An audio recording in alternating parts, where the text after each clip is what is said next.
masasabi mo sa development niya? Kasi I hear you've been training together this year. Anong masasabi mo? Medyo matagal din po ako nawala. So, based po sa mga nakita ko po sa mga trainings, malaki po yung mga naging improvements niya po sa training. Magaling na din po siya sa mga favorite events niya. Super proud po. And nakakatuwa na makasama po ulit sila ng teammates sa training. Yeah. You said that your favorite events are floor and ball also. Parang Yeah. him, right? Yeah, that's right. Okay ba yun, Carlos? Anong payo mabibigay mo sa kanya? Talented naman po siya and malaki po yung opportunity para sa kanya. Tuloy-tuloy lang po yung pagtitraining and mas mag-focus po siguro sa mga goals niya sa buhay. Ako, masaya po ako sa kung ano yung ginagawa niya. As long as wala siya tinatabangan tao, hindi mabuti siya, okay na ako para doon. At kung di niya man maabot yun, proud na proud pa rin ako sa dedication and hard work na binibigay niya sa araw-araw na practice ko. Yeah. What are your goals for this year, Carlos? What's your mindset entering 2025? Siguro po yung ma-learn ko ulit yung competition feel. siguro yeah. medyo nawala po siya and medyo matagal kasi din po ako nagpahinga. Pero not expecting to win and but expected ko na ibibigay ko yung best ko no matter what, matalo manalo. Marami akong learnings na matututunan this year for sure and magagamit ko yan sa mga susunod na competitions po. So SEA Games and World Championships this year, right? Asian and Championships yes. and SEA Games. Yes po. Eldrew, anong masasabi mo sa unang-una sa Athlete of the Year award ng kapatid mo? Of course, my brother, Athlete of the Year. And gusto ko rin yung ganyang award, Athlete of the Year. And I'm so proud of him. Always, you know, I cried so much nung Olympics, nung floor. Siyempre, that's his dream and also my dream. So parang na-achieve niya rin yung dream ko, which is magka-gold siya. And anyways, I'm so proud of him. And proud of all the athletes who have award in PSA. And yeah, I'm so proud of all athletes and veteran athletes. Okay, last question now. 2028 LA Olympics, medyo malayo pa. Pero sabi nga ni Cynthia, it would be her dream that both of you would qualify. Do you think that's possible, Carlos? And how will you feel kung magkasabay kayo sa LA Olympics? Posible po sobrang saya po nun for sure na dalawa kami makakatungkol po ng Olympics and dalawa kami na i-represent yung Philippines. Sobrang exciting but at the same time magiging challenging para sa amin dalawa.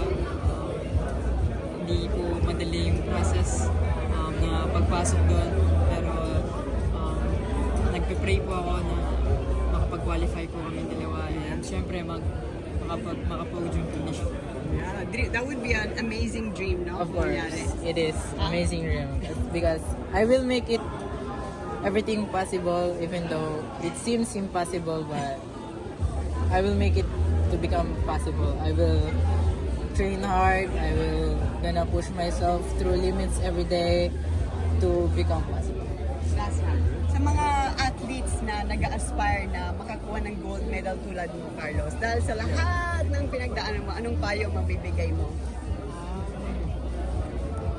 Punta lang po sila talaga araw-araw. At? Pumunta po sila araw-araw talaga sa practice.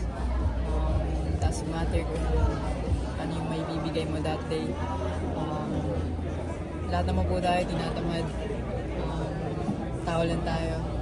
At least mabigay mo yung 0.1% na yun. Kahit 0.1% na yun para mabuo yung 100% mo sa mga competition. Siguro mas maging alamin po natin yung kung ano yung gusto natin sa buhay, kung ano yung plano natin. Kasi hindi po mangyayari yan kung puro pangarap lang tayo. Kailangan natin magplano, kailangan natin mag-sacrifice po sa kinakain, sa oras. Tuloy lang po natin kung ano yung plano natin, yung nasa sa idea natin sa ulo. At syempre, hindi naman po natin yung magagawa ng tayo lang. Maraming taong gusto sumuporta at susuporta sa atin. Tanggapin natin yun at isama natin sila sa magiging journey po natin. At pag nahihirapan, pag kunwari sobrang sakit na nahihirapan, ano? Huwag kakalimutan si Lord. Kumapit sa Kanya, humingi ng tulong, humingi ng guidance. Nandiyan siya palagi. At syempre, huwag kalimutan na magpasalamat sa araw-araw na binibigay niya. God bless you both. Can I have a picture with the two of you? How much of an honor was it to play for the country in the Olympics, Freddie? Sorry? How much of an honor was it for you? Well, let's put it this way. When I became an Olympian, 1972, I got married in 63, okay? Yeah. Now, and the Olympics is on 72. I felt like it was like as much happiness given to me at the time that I gave my yes to my wife. Oh, that's nice. So, And definitely a sweet. No. At saka everybody I talk to, the first thing I would say is, I'm an ex-Olympian. I'm proud of it. Ayun po, syempre po, sobrang grateful po na ayun po, isa ako sa mga atleta makakatanggap ng award ko.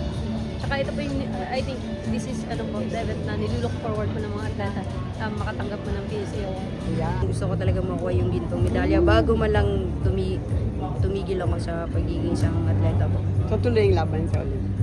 Itutuloy ko. Ha? Itutuloy ko po ito. Wow. Grateful ako na napasali ulit dito sa award night na PSA. So, what are your targets and goals for 2025, Junmar? Win championships. So, sana. And then, sana. Then healthy lang yan, no? Healthy tayong lahat. So, kamusta yung katawan mo? Okay naman so far, okay naman. Healthy naman. Sa awa ng Diyos, healthy naman. Sana walang injury. Will you be playing with Gilas? Yeah. So, how is that for you? Compared to like playing for your club, still super enjoy playing for the Philippines? Excited daw na makapag-practice ulit sa national team. Of course, you won the NSA of the Year award with 2 gold medals brought on from the Paris Olympics. Yes. Yeah. Not only that, of the gold medal, we were really, how do you call that? Many years how we started. In fact, I'm going to tell them the story of how we started. I mean, really, it's a story of, Relentless pushing. yeah, relentless Right? pushing. Yes, relentless pushing. And knowing that we're going to make it, believing. When I offered, what's his name, Ricky Vargas, when I asked Ricky a long time ago, please support this little boy. I know he's going to be Olympic champion. You think he believed me? He said, okay, but I was hoping he'd believe me. Okay, when he believed me. What can you remember about your Olympic Taekwondo days? Well, of course, it was a very exciting time. 92 Barcelona, so location was really good. I was still so young then. It's been many years. But of course, fun, very fun. What is your message to our current athletes who are, hoping to do well in the Olympics and other sports? What would you advise you to give them? Continue working hard, persevere, have that grit. You know. Nice to see you. You look so nice. It's really just such an honor to be here, especially now being with Dreamline. I'm just happy to be here and really thankful that Dreamline had a home, as a home to me. And it's really just a testament of our hard work this year, and we're just very grateful. How do you feel about having Bea in the Siyempre, sobrang happy kasi sobrang laking bagay din talaga ni Bea sa team. At sobrang laki din ng contribution niya. You're so stunning tonight, Eliza. Thank you. Stunning. Oh, thank you so much. I love the look. Ay, thank you po. Thank you. How are you doing? Good. I was able to play na rin po starting last year, and now I've been part of the lineup as well. So very, very excited and very happy to be here at the PSA Awards night. Your injury is okay, it's not hurting, you're able to manage it naman. Well, managing it very well with my PTs and conditioning coaches po, and with the help of our coaches din. What are some of your goals this year? Oh my God! As a team, well, definitely it's hopefully to win more games and championships. But as an individual, honestly, it's to really bring back all those siguro I just really want to find the reason why I play volleyball right now. So yeah, I want to be a student of the sport again. Is there any chance you can play for the country in the SEA Games? I'm not sure, but I have no control on that matter. But just gonna be here if kailangan din po. But other than that, I'll be cheering for all of the girls or all of the athletes representing our country. So, isa sa ating Olympian sa sport ng boxing 1992 at nakakuha ng medalya sa anong weight division? Roel Velasco? 48 kilograms Wow. sa 1992 Barcelona. Wow! So, ang tagal na nun, no? Pero ano yung naalala mo about yung medal mo? Siyempre, ito ngayon nga, dahil sa bronze medal ko na natanggap noon sa Barcelona Olympics. So, kaya naimbitahan din ako dito sa Philippine Sports Writer Association. Kaya natutuwa din ako, no, dahil naalala nila yung bronze medal noong 1992. Sa tagal ng panahon, inipon nila lahat ng mga Olympian. Yes.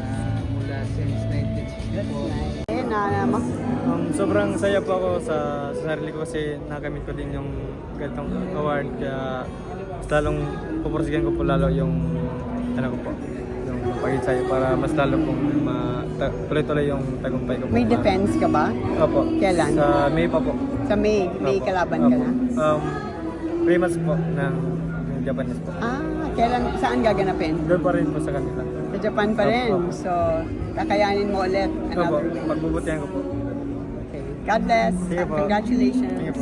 So, I remember interviewing this girl when she qualified in the marathon of the Olympics. Napakahirap. What year was that? 2016 in 2016. Brazil, Rio. Yeah, so how are you, Mary Joy? Happily I know you're married. and with a daughter. What's the name of your daughter? Athena Dani Miles. Athena. Hi. How old are you? How old are you? you? Two? Louder. 2. Is that your husband? Yeah, Wow, Daddy. so proud. So, Yes. are you? I saw you running again. Yeah. Coming back this year. You are. You're gonna join the SEA Games.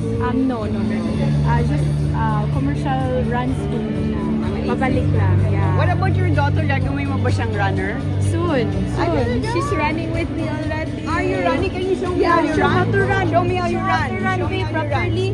Ready, go. Ready, go. Shy. She's running with me on the treadmill.